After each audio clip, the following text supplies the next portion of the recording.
Hello viewers, welcome back to our channel. ప్రస్తుతం మనతో పాటు ఉన్నారు stock market analyst Sundar Rama Reddy గారు. సార్తో మాట్లాడండి.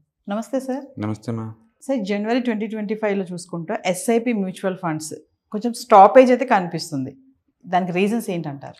ఎస్ఐపీలు స్టాపేజ్ కూడా మామూలు లేదండి. మామూలుగా అయితే యావరేజ్ మీద ఒక 50 to 60% స్టాప్ అవుతూ ఉంటాయి ఎస్ఐపీలు. అంటే కొత్త వాళ్ళు 100 మంది వచ్చారనుకోండి, పాతలు 50 మంది క్లోజ్ చేసుకుంటూ ఉంటారు.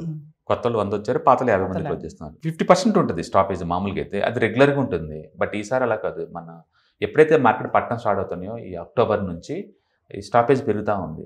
జనవరికి అయితే 109% ఉందండి.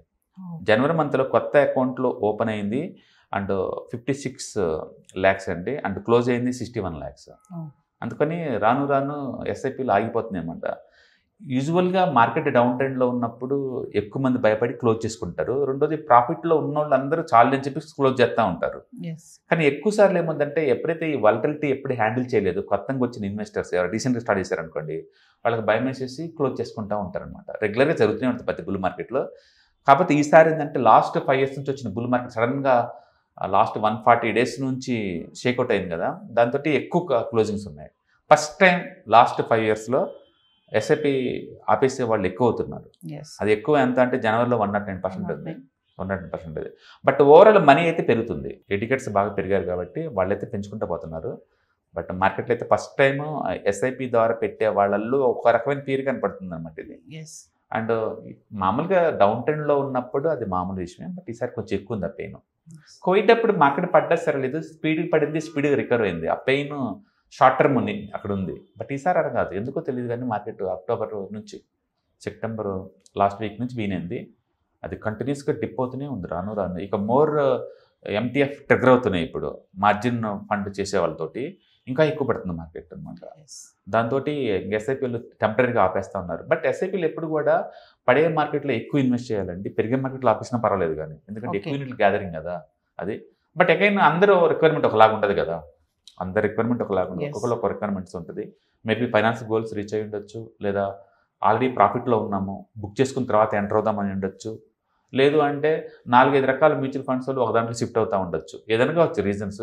మొత్తానికైతే మ్యూచువల్ ఫండ్ ఆపేసేవాళ్ళు, ఎస్ఐపీలు ఆపేసేవాళ్ళు ఎక్కువైపోయారు. ఎంత అంటే మన లాస్ట్ 5 yearsలో ఎప్పుడు లేదు ఇంత నెంబరింగ్. ఈసారి బాగా 61 lakh అకౌంట్స్ క్లోజ్ అయిపోయాయి. అంటే మ్యూచువల్ ఫండ్లో ఎస్ఐపి ఆపేస్తే సార్ అంటే లాసెస్ ఎలా ఉంటాయి? అసలు బేసికల్గా మ్యూచువల్ ఫండ్లు ఎందుకు పెట్టాలి? మ్యూచువల్ ఫండ్లు ఎందుకు పెట్టాలి? నీకు ఏదైనా ఫైనాన్షియల్ గోల్స్ ఉంటే పెట్టుకోవాలి. గోలే లేనప్పుడు ఇలాంటి ఇబ్బందులే జరుగుతాయి. నాకు కార్ కొనుక్కుందాం అనుకుంటున్నాను, ఒక ఇల్లు కొనుక్కుందాం అనుకుంటున్నాను, ఒక రిటైర్మెంట్ కోసం తీసుకుందాం అనుకుంటున్నాను. ఏదైనా సరే ఒకటి కొనాలంటే బల్క్ డబ్బు కావాలి. ఆ డబ్బు ఎలా వస్తుంది? మీకు దాచుకుంటే వస్తుంది. కేవలం దాచుకున్నంత మాత్రం మనీ గ్రో అవ్వదు కదా, ఇన్వెస్ట్మెంట్ చేస్తే గ్రో అవుతుంది. ఇన్వెస్ట్మెంట్ ఎక్కడ చేయాలి? మీ ఇష్టం. మీకు ఎక్కడ కంఫర్ట్ ఉంది అక్కడ. గోల్డ్ కంటే గోల్డ్ పెట్టవచ్చు, రియల్ ఎస్టేట్ కంటే రియల్ ఎస్టేట్ పెట్టచ్చు, స్టాక్స్ కంటే స్టాక్స్ పెట్టచ్చు. మీ ఇష్టం. మీకు నాలెడ్జ్ని బట్టి మీరు ఏదో ఒక ఎసెట్ క్లాస్ పిక్ చేసుకోవాలా. ఆ ఎసెట్ ఒకే రోజు కొనలేను కాబట్టి కొంచెం ఇన్వెస్ట్ చేస్తున్నారు, డిస్పోజల్ ఇన్కమ్ అంతా. అది బల్క్లో అయినప్పుడు ఇప్పుడు నీకు కావాల్సిన హౌస్ కానీ కార్ కానీ ఇంకేదైనా కొంటారు, అంతే కదా. అందుకని గోల్ ఓరియంటెడ్ ఉంటే మనకు భయం అనిపించదు. కానీ గోల్ ఓరియంటెడ్ లేదనుకోండి, ఎమోషనల్ పెట్టావు మార్కెట్ పెరుగుతుంది కదా అని, పడుతుంది కదా అని ఎమోషనల్ బయటకు పోతుంటారు. అందుకని మార్కెట్ అప్ అండ్ డౌన్ అయినప్పుడు కొంచెం తేడా వస్తుంది, కానీ ఈసారి ఎక్కువ అవుతుంది. ఎందుకంటే టూ మచ్ మార్కెట్ పడుతుంది కాబట్టి. అందుకని కొత్తగా మార్కెట్లోకి వచ్చిన వాళ్ళు భయపడుతున్నట్టున్నారు, వాళ్ళు క్లోజ్ చేస్తున్నారు. బట్ రియల్ వెల్త్ ఎప్పుడు క్రియేట్ అవుతుందంటే ఇలా పడే మార్కెట్లో ఎవరైతే ఎక్కువ అలొకేట్ చేస్తారో వాళ్ళు ఎక్కువ మనీ మేక్ చేసే ఛాన్స్ ఎక్కువ ఉంది. హిస్టరీలో పట్టడం కొత్త కాదు, పెరగడం కొత్త కాదండి. బట్ ప్రతి సైకిల్ అది సైకికల్ నేచర్ మార్కెట్కి. ఇప్పుడు మన సైకిల్ కిందకు వస్తుంది, ఏదైనా బాటం తీసుకుని మళ్ళీ పైకి వెళ్ళిపోద్ది. మనం పైకి వెళ్ళిపోయిన దాకా వెయిట్ చేయాలి, లేదా ఫైనాన్షియల్ గోల్స్ రీచ్ అవ్వాలి. రెండింటిలో ఏదో ఒకటి అయితే తప్ప నీకు మనీ రాదు కదా. అది అందుకని ఎస్ఐపీల ద్వారా వెల్త్ క్రియేట్ అవుతుంది అంటే అవును, లాంగ్ టర్మ్లో ఖచ్చితంగా వెల్త్ క్రియేట్ అవుతుంది. బట్ రూల్ ఏంటంటే మళ్ళీ మార్కెట్ పీక్ వచ్చినప్పుడు నువ్వు బయటపడడానికి ప్లాన్ చేసుకోవాలి, మధ్యలో కాదు. అంటే ఎస్ఐపీలో ఒక పక్క నుంచి ఆపేస్తున్నా సార్, ఒక పక్కన మళ్ళీ ఇన్వెస్ట్మెంట్ కూడా పెరుగుతుంది. డెఫినెట్గా కొంతమంది సైకలాజికల్గా వీక్ ఉంటారు అనుకోండి, వాళ్ళ క్లోజ్ చేస్తున్నారు.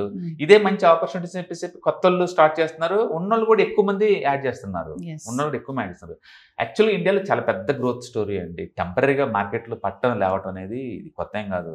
ఇప్పుడు జరిగింది ముందు కూడా జరుగుతుంది. అందుకని ఎవరికైతే ఎకానమీ మీద ఐడియా వచ్చిందో వాళ్ళు ఎక్కువ ఇన్వెస్ట్ చేస్తున్నారు. ఎవరైనా జాబ్ రాగానే ఎస్ఐపీలు పెట్టడం అనేది కామన్ థింగ్ అయిపోయిందండి ఇండియాలో. గుర్తుపెట్టుకోండి, సేవింగ్ చేయటం అనేది చాయిస్ కాదు, ఇట్స్ మ్యాండేటరీ. ఎందుకంటే రిటైర్మెంట్ అయితే 30 ఏళ్ళు బతకాలి. ఎలా బతుకుతాం అనుకుంటే ఇన్కమ్ లేకుండా? ఎలా బతుకుతారు? కంపల్సరీ.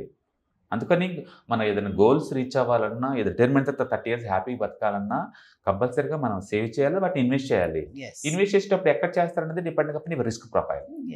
సో మధ్యలో బ్రేకప్ చేయకుండా కొంచెం లాంగ్ వరకు వెళ్తే మంచి రిటర్న్స్ వస్తాయి. యా డెఫినెట్గా. ఎందుకంటే ఇప్పుడు మార్కెట్ అనగానే ఈక్విటీని ఎందుకు అనుకోవాలి? గోల్డ్ ఉంది, రియల్ ఎస్టేట్ ఉంది, మల్టీ అసెట్స్ ఉన్నాయి, డెట్ ఉంది. మీకు ఏది కంఫర్ట్ ఉంటే అది, నేను అంటుంది ఈక్విటీ అంటలేదు, మీకు ఏది కంఫర్ట్ ఉంటే అందులో పెట్టండి. మొత్తానికి అప్రిషియేషన్ అసెట్స్లో మీరు ఎంతకంత పెట్టుకుంటే బావాలి, depending upon the goals, risk profile మీ టార్గెట్స్ పెట్టుకోవాలి. పడుతున్నప్పుడు డిస్కౌంట్ సేల్ ఎక్కువ వస్తున్నప్పుడు వదలటం దేనికి? ఇదే డిస్కౌంట్ సేల్ మనకు అమెజాన్లో దొరికితే కనుక జనాలు షాపింగ్ చేయట్లేదు ఓవర్గా.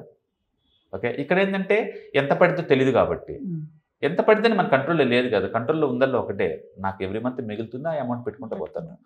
మీకు భయంగా ఉందంటే హైబ్రిడ్లో పెట్టుకోండి, మల్టీ అసెట్లో పెట్టండి, మీ ఇష్టం, మీకు ఎక్కడ కంఫర్ట్ ఉంటే అక్కడ పెట్టండి. మొత్తానికి ఎస్ఐపీలు ఆపద్దు, ఎందుకంటే ఎక్కువ అమౌంట్ గ్యాదర్ అవుతుంది ఇప్పుడు ఈ టైంలో కాబట్టి. Thank you. హాయ్, స్టాక్ మార్కెట్లో వాలటిలిటీకి దూరంగా ఉంటున్నారా? పోర్ట్ఫోలియోస్ అన్నీ కూడా రెడ్లో ఉండి బ్లీడ్ అవుతున్నాయా?